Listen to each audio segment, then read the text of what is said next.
Alright, so now we're going to discuss parallel parking.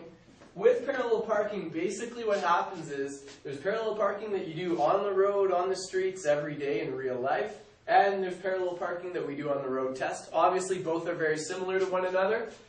Here are some things that you got to remember about parallel parking on the street. The first thing is, if you get the chance to just drive into an available parking spot, that would be great. You want to minimize how much you're reversing to begin with anyways. So if you have a big enough spot, by all means, go in face first, drive into your spot. You would signal to go park to your right. Now, if the spot is smaller, the front wheels, the way they turn, they're designed that they can steer sharper. Your car can get in tighter and quicker in reverse. So if it is a spot that's just 1.5 times the size of your vehicle, you could still get into it, but you'll have to reverse into it. So your job as you drive up, and this is a road where maybe you have one lane going in each direction, as you drive up, you are going to tap your brake pedal 3 times to flash, flash, flash the brake lights to warn other cars to wait back here. You're then going to drive forward, and let's say our car is about the size of this pen. If you drive forward and you stop here, you haven't gone far enough forward, you'll just hit the back cars as you try to go into the spot. So you tap, tap, tap, you continue on until you get roughly beside this car. Once you've achieved that, you then set your steering towards the right, and that sets up your angle. If I don't steer in enough before I countersteer, I'll end up too far from the curb. If I do it just the right amount, I should end up perfect.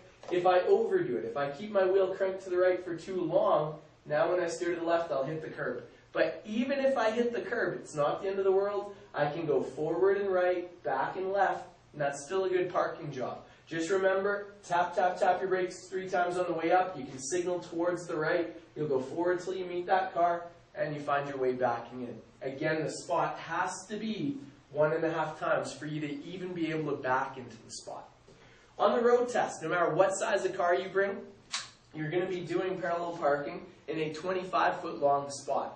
And with most vehicles, that still gives you enough room that you can back into the spot. The bigger the car, the more precise you'll have to be backing in.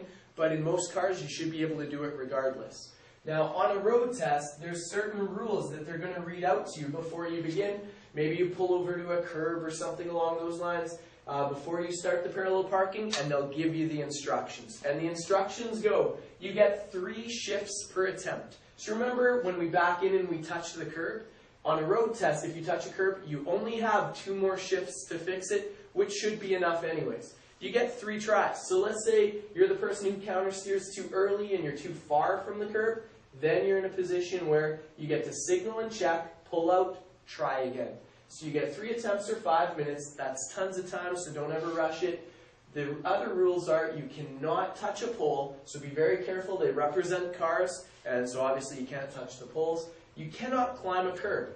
Now, the curb is designed, if you come up, if you touch the curb, that's not a problem. The only time it's going to be a problem is if you ever hit the curb so hard or continue to accelerate once you've touched the curb. If you ever climb the curb that you lift off the ground, now you're in a position where you can fail the road test. So 3 attempts or 5 minutes, you can touch a pole, and you cannot touch a pole, you cannot climb the curb, and you must be within 18 inches of the curb. This here is 18 inches, so that's a pretty reasonable distance for you to be from the curb. If both tires are within 18 inches, then you've done your job. So, as I come up, I'm going to signal and shoulder check to make sure no cars are in the act of passing me. I drive up from a reasonable distance. I tap my brake pedal 3 times. And remember, don't just wiggle with some pressure. You have to take your foot right off in between taps. So it's 3 distinct flashes. You can signal towards the right. You're going to go forward until, in the training cars, you would be taught this method. There's a guideline here. There's a 1 in the window. When you see the pole in the number 1, that's when you stop. You crank your wheel to the right. That sets up the angle coming in. Once you get halfway in, you're going to see this pole in the 2. Once you see it in the 2, you stop, you steer to the left, and you should end up perfect every time. And so that's the basic concepts behind parallel parking.